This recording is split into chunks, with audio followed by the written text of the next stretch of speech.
Hello, hello, hello. Welcome to Your Bible Questions Answered. I'm your host, Dr. Douglas Hamp. Great to be with you. I want to let you guys know that if I'm not able to get to your question or you want to look for more details, I have a whole bunch of stuff on my website. You can go to douglashamp.com and pretty much everything almost everything I've ever written is on the website. All right, so you don't have to buy it. You can just read it as an article. If you want to buy it, you can do that too. That would be awesome because that will help support the ministry. So thank you for those people that are doing that. You can also go to patreon.com/Doug Hamp and you can become a patron of this ministry and give as little $2 or whatever you want to give every month. And again, thank you. A big shout out to my patrons. I really do appreciate that. I'm looking forward to getting into your questions today. As always, there's lots of good questions. If you want to be at the front of the line, you've got to get the Way Congregation app available in the Apple Store or the Google Play Store. And you can get that on your phone and just put in your question into this show. You'll see it where it has a little, looks like a little messaging thing. Okay. So when you do that, then you'll be able to message your question and I'll get to the first. Otherwise, you can just put it right here in the chat. Right now, if you're watching live, you can put it in the chat right here on the show, and I will get to it at my earliest convenience, guys. So I'm really trying. All right. So fantastic. Let's get into it. There's some great questions already. Looking forward to these. So this is from Legacy. He says, the Bible says there is nothing new under the sun. Could that mean that prior to the flood, that civilization was extremely technological, such as today, or even more technologically advanced? What was pre-flood? What were pre-flood times likely to be like? All right. Well, obviously, this is going to require a fair amount of speculation, okay? Because we have little glimpses from some of the literature, so we can deduce some things, but we don't always have concrete proof, okay? So I'm going to take what I have from scripture, I'm going to deduce some things, and that's where we'll end up, okay? Now, I want to point out that there was something, a ancient Greek hand-powered type of computer, all right? It's called the Antiquita Mechanism, and this thing was some kind of ancient computer, all right? And I'm going to put a video in the chat if you guys want to learn more about that. I think you guys would find that very interesting. All right. So you can look at that video there to learn more. But obviously, my whole point here is that there's a lot that has been lost. We can only imagine how much amazing, incredible ancient information and technology and knowledge was lost when the Alexandrian library burned down. I mean, that was a sad moment, right? We could only speculate what was lost right there. So also, of course, when the flood happened, I mean, imagine that you are the last person, you and your family are the last people to survive on earth, and you get everything started again, but you'd still have a lot of knowledge of what was before, but you wouldn't be able to reproduce all that. Much of it would be lost. All right. So the earth existed for roughly 2,000 years since the time of Adam, right? So from Adam until Abraham, let's say, was about 2,000 years, okay? Until Noah, maybe 15, 16, 1,700 years, again, somewhere in that general time frame. So a lot of information was lost. What do we know? Well, we know that when man began to multiply in the face of the earth, let's go to that text, right? Because that is in Genesis chapter 6, and it's really a beautiful passage because it helps us to understand a lot, okay? So Genesis 6, now it came to pass when men began to multiply in the face of the earth and daughters were born to them, that the sons of God saw the daughters of men, that they were beautiful, or they were tovot, and they took wives for themselves of all whom they chose. And it says that there were giants in the earth in those days, and also afterward, when the sons of God came in to the daughters of men, and they bore children to them. These were the mighty men of old, men of renown. All right, so that right there gives us a huge clue, is that the sons of God, these are the angels who eventually became fallen, Whether they were fallen at this state is one of those questions. I look into these kind of questions a lot in my book, Corrupting Image, Volume 2. Okay, so you can check that out. It was a lot of fun to go and to dig up some of these things. But we also know from the book of Enoch that the book of Enoch says that it was the angels who came down and gave types of ancient technology to humanity, which is also interesting because when you start to compare that with some of the Native American lore, they say that there are quote unquote aliens. Okay, I'm putting that in air quotes there for you, that are coming down and they're speaking to these medicine men or shamans or whatever term you want to use and imparting to them secret information. Now, it's anecdotal, but that's the testimony that we get from a number of different tribes. And again, I talk about that in Corrupting Image, Volume 3. So, if those aliens or those sons of God were doing that before the flood, and presumably since they were in God's presence and they don't learn in the same way that we learn. Now, again, let me just preface that angels do learn, right? Because they don't come out all knowing and they don't know the future. They only know where they are now, but they don't have a requirement or a need to learn like a baby learns. A baby has to learn how to talk. A baby has to learn how to walk, right? A baby has to learn how to eat, in fact, right? So all of these are learned responses that take time. And then we go to school and we fill our minds with information, right? So angels don't have to do that. They come out already speaking. They're already very powerful. They have a great understanding of the world, but they are still learning the future as it unfolds in front of them. So with all of that, and we even know that the greatest of God's creations, which was Satan, he came out full of wisdom. I say he came out, but he was created, right? He didn't come out anywhere. He was created full of wisdom. So he wasn't lacking anything. So, the other angels probably weren't as smart as him, right? But they were still very smart. So they would have given their knowledge to humanity. Again, all of that was lost before the flood. Here's the next thing. Even somebody who's not too bright, given enough time, he'll learn some things, right? So, today we live to be 70, 80, maybe 100 years old, and you're going to learn some things in those years that you have. So now imagine with Adam and then all the way till Noah, people are living on average about 900 years. That's a long time to figure some things out, right? So you're going to have all this knowledge and it's just going to keep increasing over all these centuries. And then that is going to be passed down to the next generation.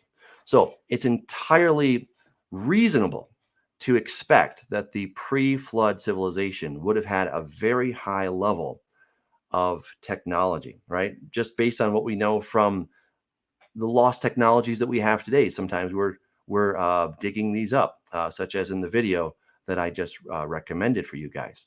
All right, so there's that kind of stuff.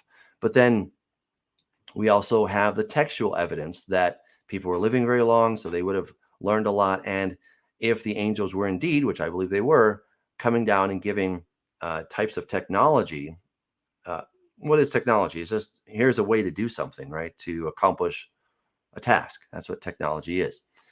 So if they're giving them information about the world, then they would have had a very high and sophisticated level of technology. And yeah, most of that was lost. Even when we look at the ark, that was a pretty impressive boat, right? This thing is huge. I mean, it's gigantic. And to think that they did that made out of wood was quite impressive. Now, sometimes you say, oh, it was made out of wood and not steel or something. But there's kind of a movement now to build high-rise buildings out of wood.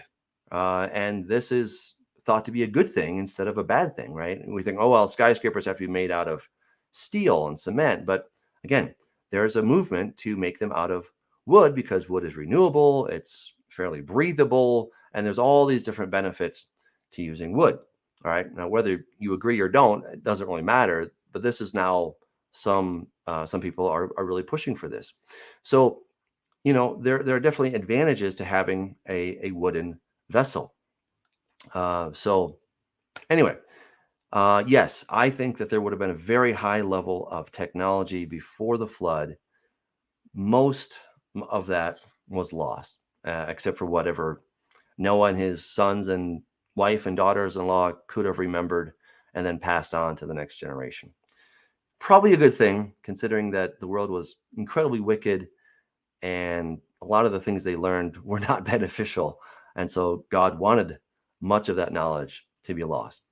So anyway, and the follow-up question here is, what do you think about the similarities between modern day superhero movies and the Titans or Olympians? Oh, I think there's a huge similarity, right? So the mighty men of old, the men of renown, we're definitely talking about the Olympian god type mythologies, okay?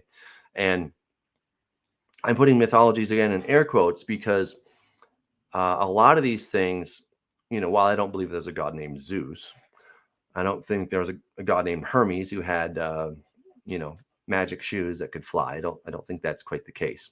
But those are basically motifs of what had come before. And again, if you want to dig deeper into this, in Corrupting the Image, Volume 2, I show how Nimrod was really the archetype of many, not all, but many of those different gods, right? He was the hero par excellence of the ancient world, the hero that became Heracles.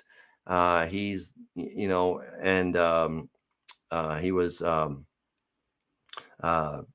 trying to think of the name in Phoenician, but he was the king of the city, Melkart, right? So Melkart, that's the same guy, okay? And it all traces back to Ninurta, who was Nimrod, right? So all of these things are actually found in the Bible. If you start to decode them just a little bit, you'll find that their origin is written in the Bible and other places in the ancient Near East as well.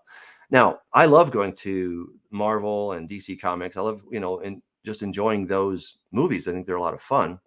But I'm always aware of what is below the surface, which is it's this kind of deification, this apotheosis of man that, hey, you can become a god, right? Maybe you'll just become a technological god, or maybe you will somehow be mingled with the gods. Remember, gods here, we don't mean sort of the biblical idea of a god, but we're talking about ancient races of beings who have evolved to a certain level that can now do superhuman type feats. That's what a god means in the modern vernacular, right? And that's what a superhero is somebody who can do things above the human experience, right? That's what it is to become a god. So I definitely think that we have a huge crossover. Now, again, as these mythologies would continue, they got further and further from the origin, and so they started to take on a life of their own to some degree. But again, we see huge similarities between them. Thank you for that great question. All right, this is from Iris. By the way, Iris, I just want to say thank you for all your questions. I really appreciate your questions. You kind of said something you're not sure if you should ask so many, but please keep asking your questions. They're great questions, by the way. Well thought out. They're obviously intelligent questions, right? And so I appreciate it. So keep them up. All right, so this is in Revelation 19:14. Who are the armies following Jesus? Because Revelation 17:14 says those with him are called chosen and faithful. So let's take a look at Revelation 17:14. That is an important passage to understand Iris's question. All right, so we have here the 10 horns that have not received a kingdom yet. They're going to receive authority for 1 hour as kings with the beast. These are of one mind, and they give their power and authority to the beast. These will make war with the Lamb, and the Lamb will overcome them, for he is Lord of lords and King of kings. And those who are with him are called chosen and faithful. All right. So those who were with him, and it goes on. Then he said to me, the waters which you saw where the harlot sits are peoples, multitudes, tongues, and nations. All right. So talking about the whole world, there are people who are on the side of the Lamb. They are going to, they're called, chosen, and faithful. All right. So let's take a look at the second part of this, which is Revelation 19, 14. Interesting. All right. So the armies in heaven, clothed in fine linen, white and clean, followed him on white horses. All right. So, um, and I think part of your question has to do with you're hanging out with some pre-trib rapture people, and that's not a theory that you hold to. Okay. So I just mentioned that so we have a little bit of context of where you're coming from in this question. And you're asking another question. I'm going to just kind of throw these all together because I think they're all related. As I was looking at your questions, I think they're all kind of related. So let me just throw this in there, if you don't mind. Deuteronomy 33:2. Can you explain who the saints are here? Verse 3 also mentions saints, but I understand that as people. Both words in Hebrew are also different for saint. Zechariah 14:5. Who are the saints in this verse? It uses the same Hebrew word as Deuteronomy 33:3. Let's take a look at Deuteronomy 33:3. All right, so Deuteronomy 33. All right, so the Lord came from Sinai and dawned on them from Seir. He shone forth from Mount Paran, and he came with 10,000s of saints. That's interesting. From his right hand came a fiery law. Yes, he loves the people.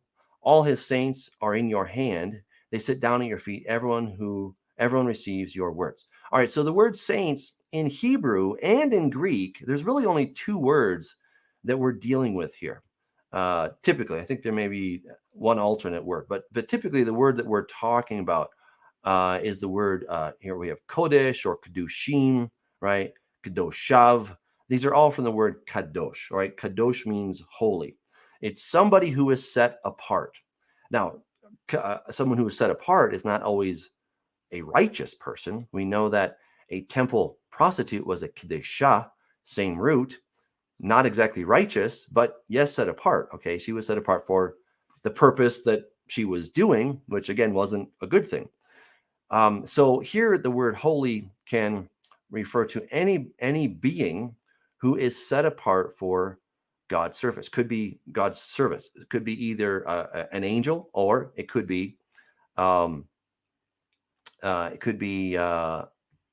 human. Okay, so let's just take a look at the word holy angels. Okay, we're going to see this here.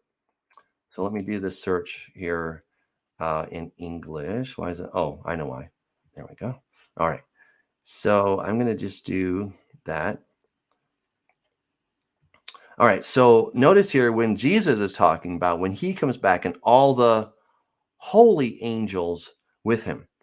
All right. So the word in Greek is hagios. Hagios and kadosh or kedushim are the exact same thing. Now we have a number of words in English. We have holy, we have saint or sanctify, right? They're all talking about the same thing. Or we could say set apart. They're all synonyms for this same idea of being set apart, right? And it doesn't prove whether they're necessarily angels or people, right?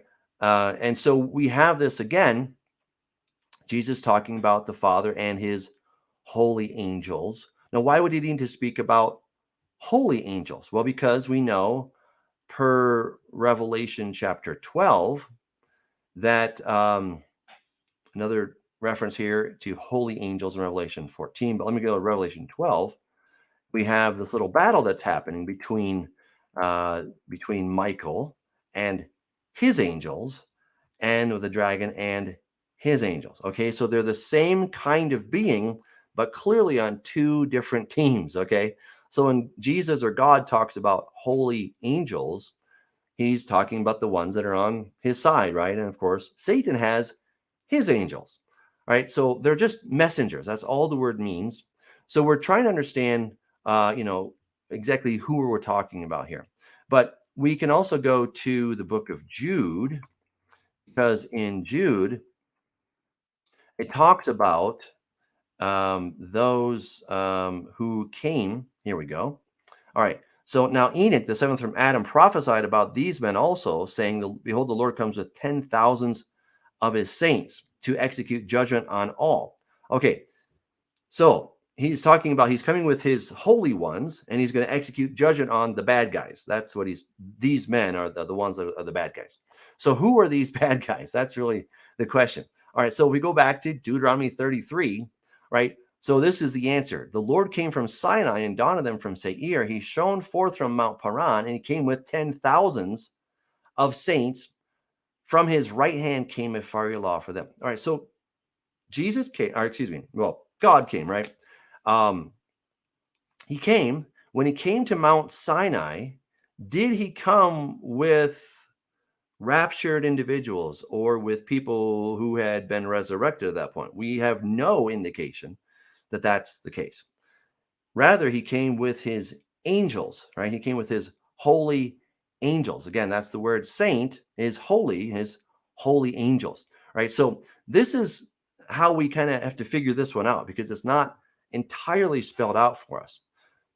Now, all of that to kind of set up this scenario where we can go to Revelation chapter 19, because I know I used to be a pre-trib rapturist and I get it, right? When you start looking at Revelation 19:14, the argument is that he's coming with the armies of heaven, which is us, right? That's the whole idea, is that we are going to be following him. Now, I'm going to be a little bit slippery on this one because I would suggest, even though I'm not a pre-trib rapturist at this point, I would suggest that it's possible that Jesus is coming back with those that he has resurrected. It's entirely possible. However, based on all the language that I've seen where the armies in heaven or the armies of heaven, clothed in fine linen, white and clean, this is very much a description of what we see of angels. All right. So I would suggest that we have that we're looking at probably angels. Now, again, we can do a quick survey and we can say, well, that they're white and clean, that suggests that they used to not be white and clean. And again, I'm not going to deny that. I think this is one of those passages where you could say, okay, that's entirely possible. But let's keep this in context. When is this happening in Revelation 19:14? When Jesus comes back with these people following him, he's coming at the end or after the tribulation, right? He's coming after the end of the tribulation, now turning into the day of the Lord when he comes to execute judgment upon the earth, right? So we've been told that we are not going to be given over to his wrath, right? We're not appointed to his wrath. And so he's also going to hide us for a time. So we're getting into some very minuscule details about the return of the Lord. I'm talking like, hours and minutes. And that's where it gets a little bit fuzzy, right? It's kind of like when you zoom into a picture, you could go in so far that it starts to pixelate. And I would suggest that as we start to get into this kind of resolution, our picture becomes a little bit pixelated because we just don't have all the details to try to understand down to the hours and minutes type of resolution. That would be pretty awesome if we had that. I don't think we have that from scripture, right? So I would suggest that when we start to zoom in that closely, we've got to just be a little bit considerate and patient and say, well, maybe. All right. So my first thing would say that this is talking about angels, right? We have, I think, very clear evidence that we have an angelic host, right? Even Jesus said when he comes, right? When he comes with his holy angels, right? The Son of Man, when he comes in his glory and in his Father's glory and of the holy angels, right? So that's pretty powerful. Jesus tells us that he's coming and he's coming with his holy angels. We see this in a number of places, right? Mark says the same thing. Whoever's ashamed of me and my words in this adulterous and sinful generation, of him, the Son of Man, also be ashamed when he comes in the glory of his Father with his holy angels. I mean, that's pretty powerful, right? It's really hard to get around that. In Matthew 25, Jesus comes in his glory and all the holy angels with him. He will sit on the throne of his glory. And then all the nations are gathered before him, right? The good guys and the bad guys. So that's why I would suggest that if we just let these passages help us interpret Revelation 19:14, that I think Jesus has already given us the clue that he's coming with which army?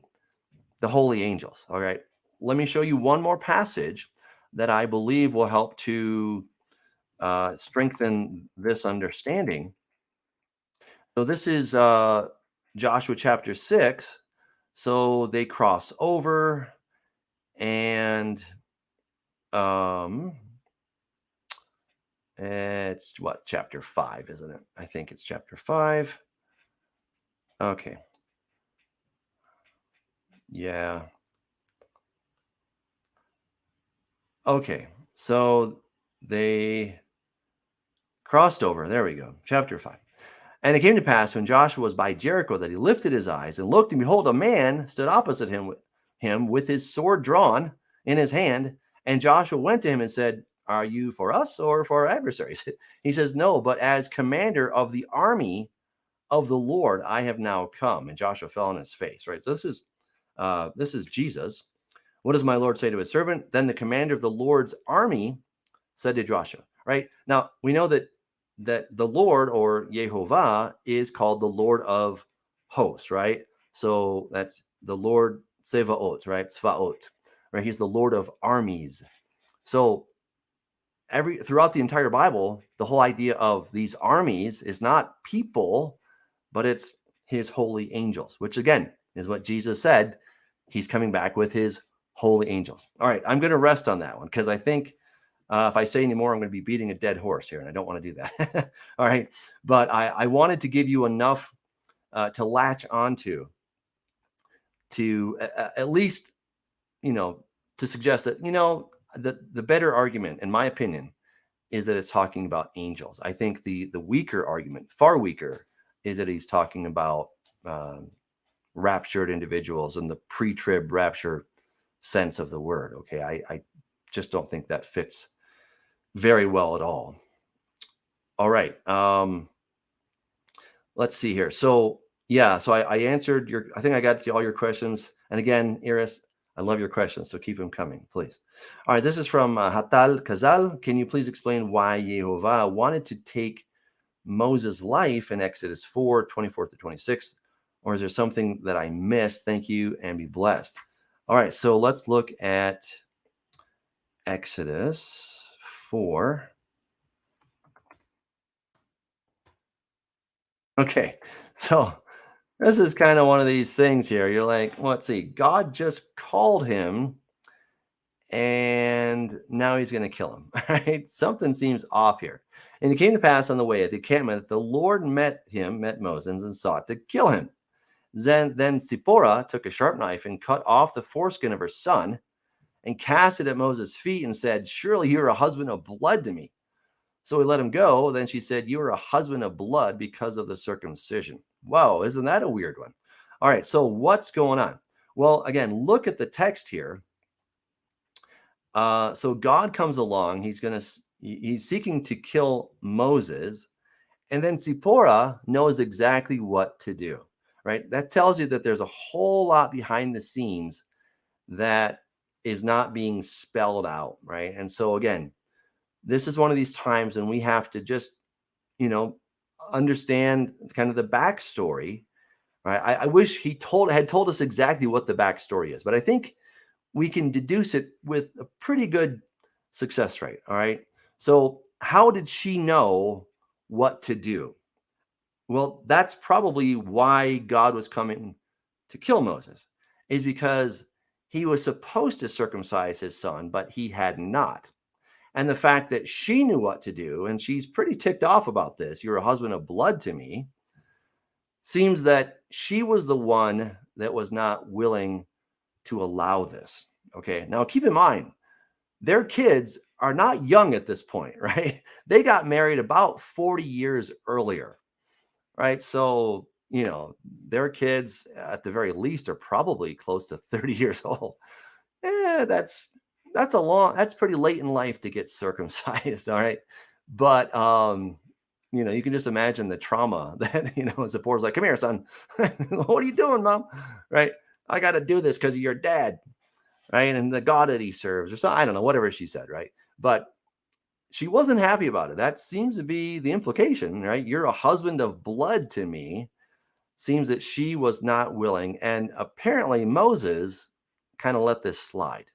But look, Moses is now not going to be just a casual observer of God, but he's going to be the very one that God will use to communicate, not only to set the children of Israel free, but he's going to communicate his laws, his Torah, his ordinances, his statutes, his ways through Moses, right? So if anybody needs to be righteous and kind of do it by the book, it is Moses, right? Those in leadership are, like it or not, called to a higher level of accountability, right? We expect the same thing from our elected leaders, right? It's like, well, it's one thing if you're Joe Schmo, right? But if you're president or governor or secretary of state or whatever you may be, you're really expected. I mean, everyone's supposed to be operating on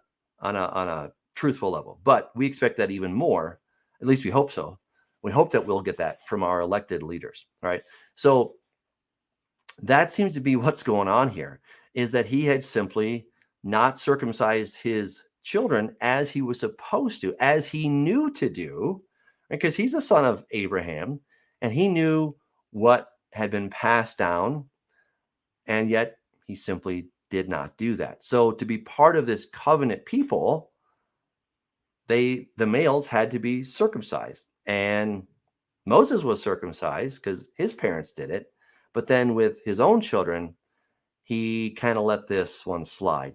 And so, yeah, God's meeting him like, well, maybe I can't use you, right? If you're not willing to do this thing, then how am I going to use you for these things, right? How can you be an example of my commandments if you yourself are not willing to keep the commandment, right? And Zipporah knew this. She didn't have to say, what's going on, Moses? I just don't understand.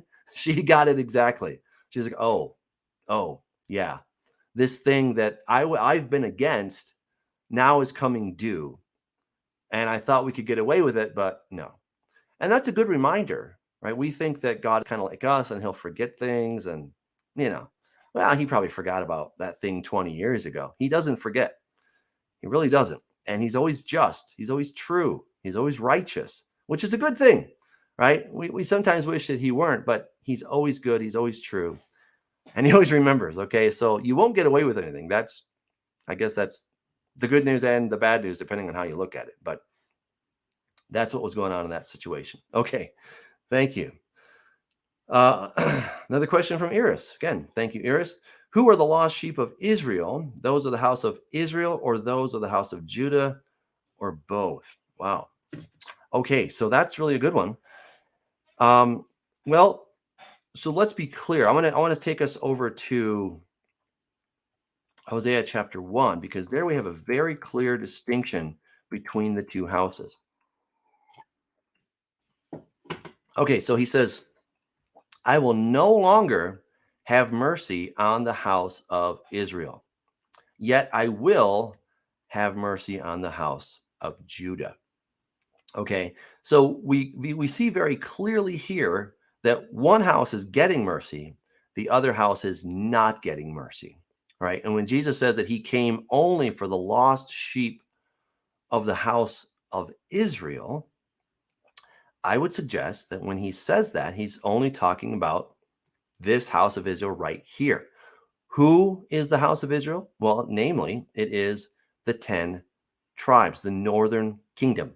Their nickname is Ephraim. Sometimes they're called Joseph. But we're talking about those 10 tribes that continue to go away. Right now, Then he says here, yet the number of the children of Israel, so this is the sons of Israel, not the house of Israel, but the sons of Israel, shall be as the sand of the sea, which cannot be measured or numbered. And it shall come to pass in the place where it said to them, you're not my people. Who did God say you're not my people to? Did he say that to Judah? No, he did not. He said that to the house of Israel. There shall be said to them, you are sons of the living God. But then we see something interesting, because remember, these two houses had split. They used to be one united house, and now they're two different houses. Then the children of Judah and the children of Israel shall be gathered together and appoint for themselves one head. All right, so that's part of it. Then he goes on in chapter 2, again, speaking to the house of Israel, saying, she's not my wife. I'm not her husband. And he goes through this, this sad list of all the things that she's been doing, unfortunately. And then he says that I will betroth you to me forever. Yes, I will betroth you to me in righteousness and justice and loving kindness and mercy. I'll betroth you to me in faithfulness, and you shall know the Lord. It shall come to pass in that day that I will answer, says the Lord. All right. And so again, he's saying all this good stuff's going to come upon her. Then I will sow her for myself in the earth, and I will have mercy on her who had not obtained mercy. Who had not obtained mercy? Well, the house of Israel. That's who. All right. So these people that God said, no mercy and lo ami, not my people, what happened to them? We are told quite clearly in this book what happened to them. So in Hosea 7:7, here the word Ephraim, again, that's a nickname for the northern kingdom of Israel. Ephraim, or the house of Israel, has mixed himself among the peoples. Ephraim is a cake unturned, right? So think of a bunch of cake batter, right? It's all just mixed together, right? So that's one thing. Then we go into chapter 8, verse 8, and it says that Israel, speaking of the house of Israel, is swallowed up. They are among the Gentiles, like a vessel in which is no pleasure. So where did Israel go? They're among the Gentiles. That seems pretty clear to me. Okay. Another incredible passage is in 2 Kings 17. In the 9th year of Hoshea, the king of Assyria took Samaria, that's the northern kingdom, and carried Israel, northern kingdom, away to Assyria, and placed them in Hala and by the Habor, the river of Gosan, etc., etc. Okay, for so it was that the children of Israel had sinned against the Lord their God, who had brought them up out of the land of Egypt. They did all this bad stuff, sadly, and they set up these sacred pillars and wooded images. Then they burned incense, and they killed their kids, and all this lousy stuff that they did. All right, they rejected his statutes and his covenant. They did all this bad stuff, so they left all the commandments of the Lord their God, made themselves a molded image and 2 calves, right? And this is exactly what Jeroboam did. He set up a golden calf in Beit El and also in Tel Dan. Okay, so at either end of his kingdom is where he set up these lousy things, right? And he says that they caused their sons and daughters to pass through the fire. And so the Lord was very angry with Israel, house of Israel, and removed them from his sight. There was none left but the tribe of Judah alone, right? So again, this shows you the distinction between the house of Israel, the house of Judah. Where did the house of Israel go? Into the Gentiles, into the nations. And what happened to them there? They were swallowed up. They were swallowed up. What happens when you swallow something? Well, ultimately it becomes part of you, right? That's why we eat, so that it will give us energy, and we take that food and digest it, and it ultimately becomes part of us. So if Israel is swallowed up by the Gentiles, then they are part of the Gentiles. Now, here is the amazing answer that Paul gives us in Ephesians. Therefore, remember that you, once Gentiles, what is a Gentile? Someone who is of the nations, right? At that time, you were without Christ, being aliens from the commonwealth of Israel, right? So if you're part of the nations, you're not part of the nation of Israel. That makes pretty good sense, right? I hope so. So either you're part of the nation of Israel or you're not part of the nation of Israel. So Paul's talking to Gentiles, people of the nations, saying you were not part of Israel, but now you are part of Israel, right? So You were without Christ, being aliens from the commonwealth of Israel, strangers from the covenants of promise, having no hope and without God in the world. But now in Christ Jesus, you who were once far off have been brought near by the blood of Christ. So the people who were far off, where do we find that phrase? We find it in Daniel chapter 9, looking at verse 7. O Lord, righteousness belongs to you, but to us shame of face, as it is this day to the men of Judah, the inhabitants of Jerusalem, and all Israel. Notice here, those near and those far off, and all the countries to which you've driven them. Right? So he's talking about both houses of Israel and Judah. Okay. So to those far off, that's exactly what Paul says to those who were far, you were once far off. Right? He's talking to who? Gentiles who were far off. Why? Because they were originally part of the house of Israel, and then they became mingled with, mixed up, swallowed by, assimilated into the Gentiles. And so that they were not a people. What happens if you're not a people? Well, you're not a people, right? You're not distinct. There's nothing separating you, certainly on a national level or a legal level. You're just part of the nations, right? You're just French, or you're American, or you're German, or whatever. You're not anything. And, that's what there was. It doesn't mean that there's nothing genetically there. Perhaps there was, but legally, nationally, there was nothing there. And so now he's brought them back. Whoever is a Gentile who wants to come back in can come in through Yeshua. So he now makes a way to be part of the commonwealth of Israel. And he's going to put the two back together. For he himself is our peace. So who's Paul contrasting? Us, the first two who were to believe, the Jews, and you, the Gentiles, the nations. And he's now made both of us one, right? He's our peace, who has made both one and has broken down the middle wall of separation. All right. So he's taking house of Israel, house of Judah, putting them back together through the blood of Christ. That is what is so amazing. So I know that's kind of a roundabout way to get there, but I wanted to just take a moment and try to answer that as completely as possible. All right, this is from Chad. He asks, so if Satan basically swindled us in the garden, he's read my book, Crypt Image too, and took over earth to the point he could even offer it to Jesus for the cross, basically it was kind of a legal battle, like you put it. Where does that leave us after the cross? All right, Chad, you're on the right track. Here's the deal. When God took the nation of Israel out of Egypt, and they were then met by King Balak and Balaam, right? Bilam. What did Balaam try to do? He tried to curse them. But guess what? He couldn't. Why? Because they were blessed. They were blessed, right?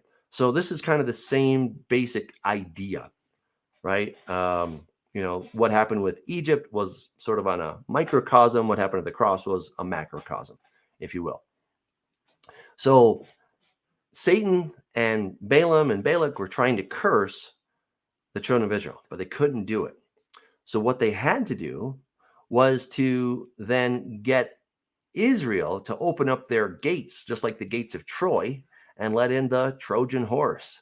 So that's been a pretty effective method, is to get God's people to allow themselves to be cursed because they give in to whatever temptation, right? And that's where the Moabite women came in, and they led Israel astray by seducing the men, right? And it worked.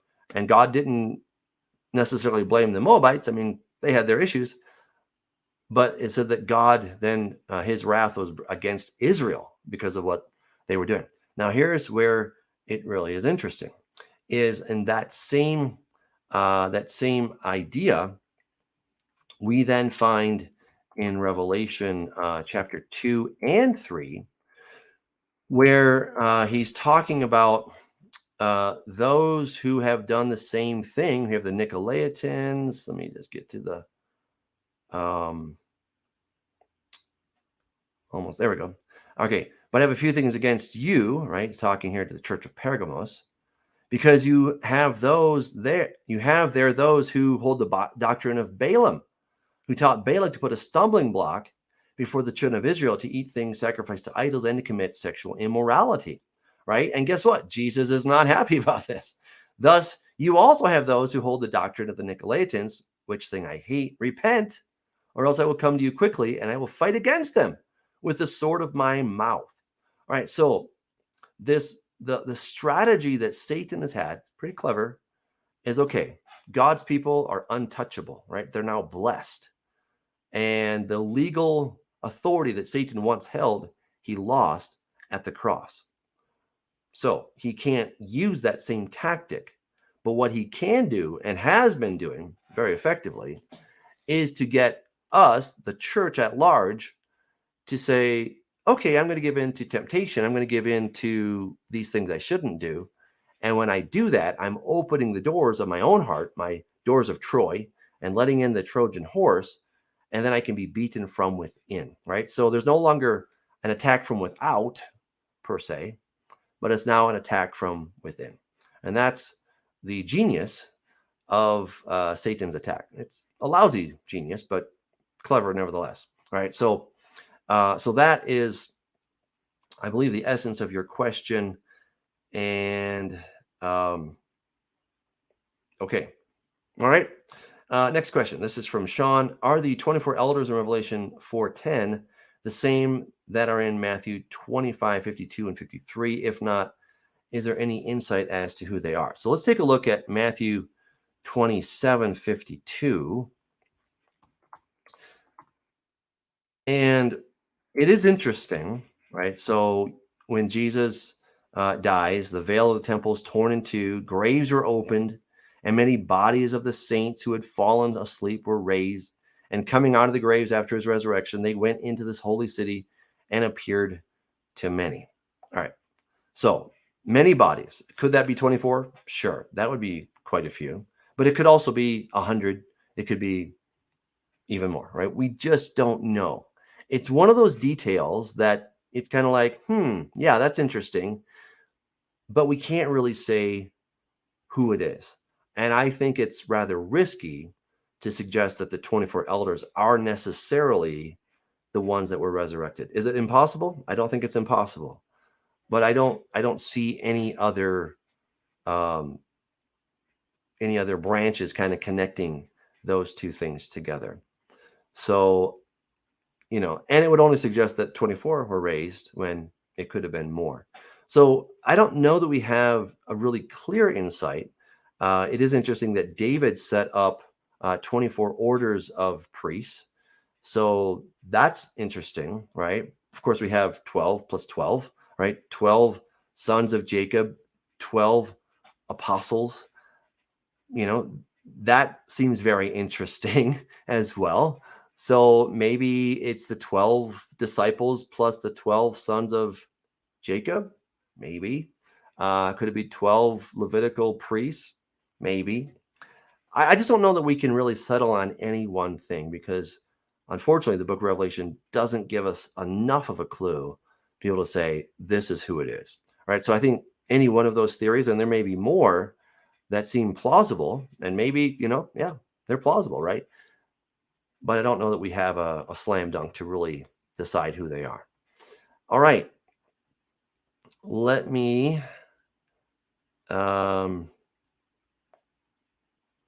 see. Okay, and want to make sure I get to all the questions here. Here's a question. Oh, sorry, I missed one. I'll be right back. All right. Do you think this would be a roadmap for us? I'm not following the context. Okay. So the previous question, 42 generations from Adam to Jesus, the testimony of Jesus is a spirit of prophecy. The scriptures, they testify of Jesus. Do you think this is a roadmap for us? Ruger 12, I'm not sure I understand the question properly. So I apologize. If you want to maybe ask that again sometime, then maybe you can help me understand what you're really getting at. I'm not quite sure how 42 generations would be a roadmap for us. Sorry. Okay. This is from LDD Cobalts. Can you give more insight into Egypt, my people, Assyria, the work of my hand, and Jerusalem, my inheritance? Yeah, so I think you're talking about Isaiah chapter 19, if my memory serves me correctly. So this here, right. Um, well, this is talking about the age to come, the millennium, right? So then the Lord will be known in Egypt. The Egyptians will know the Lord in that day. Isn't that great? And will make sacrifice and offering. Yes, they will make a vow to the Lord and perform it. And the Lord will strike Egypt. He will strike and heal it. They will return to the Lord, and he will be entreated by them and heal them. In that day, there will be a highway from Egypt to Assyria, and the Assyrian will come into Egypt, the Egyptian to Assyria, and the Egyptians will serve with the Assyrians. In that day, Israel will be one of three, with Egypt and Assyria a blessing in the midst of the land, whom the Lord of hosts shall bless, saying, Blessed is Egypt, my people, and Assyria, the work of my hands, and Israel, my inheritance. Well, it really is kind of simple, is that God desires that everyone should come to the knowledge of the truth and have the gift of salvation, right? So, yeah, he had to kind of spank Egypt, and he had to spank Assyria, and even had to spank Israel, if you remember, right? They all kind of went wayward, and Israel was no better than Egypt or Syria.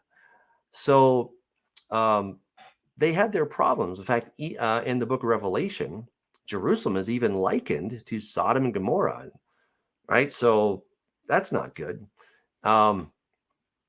So God wants everybody everywhere to come to a place of salvation. And that even includes the Egyptians and the Assyrians and even other people that were of people groups that were formerly against him.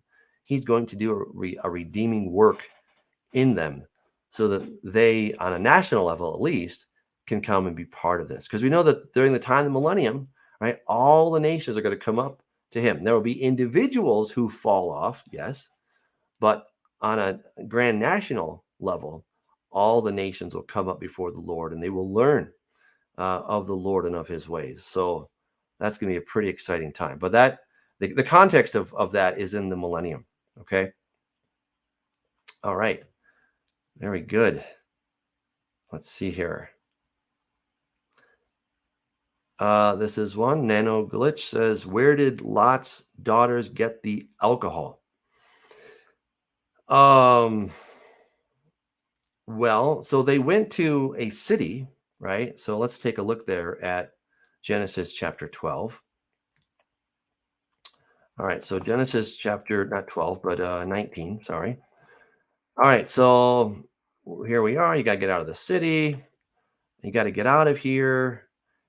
And don't look behind you, right? So now, Lot is, he's getting out of town for sure. He lingered, right? The men took hold of his hand and they got him outside the city, right? So it came to pass when they brought them outside that he said, escape for your life. Do not look behind you or stay anywhere in the plain. Escape to the mountains, lest you be destroyed. Then Lot said to them, no, please no, my lords. Indeed, your servant has found favor in your sight, and you have increased your mercy, which you have shown me by saving my life. But I cannot escape to the mountains, lest some evil overtake me and I die. See now, this city is near enough to flee to, and it is a little one. Please let me escape there. Is it not a little one? And my soul shall live. And he said to them, see, I have favored you concerning this thing also, and that I will not overthrow this city for which you have spoken. Hurry, escape there, for I cannot do anything until you arrive there. Therefore, the name of the city was Zoar. All right, so Zoar makes it. Zoar is not destroyed, though he was going to destroy it. Right? God was going to destroy that as well. But Zoar is not destroyed. So when they go there, they have lodging, they have food, they have alcohol. All right, so where did the alcohol come from? The city of Zoar. That's good. I love it. All right. Well, fantastic, guys. I love your questions as always. Thank you for coming and giving such good questions. That makes this show a lot more fun when I have some amazing questions. So thank you. Keep them up. I'm here every Tuesday, and I'm looking forward to taking your questions. Every so often, I'm going to kind of throw in just an awakening report while I'll interview somebody. But next week, I still will be taking your questions. So make sure to put those in the app. And again, if you want to support this, you can go to patreon.com/Doug Hamp, and you can give as little or as much as you want. Thank you so much for doing that. It is a huge blessing. God bless.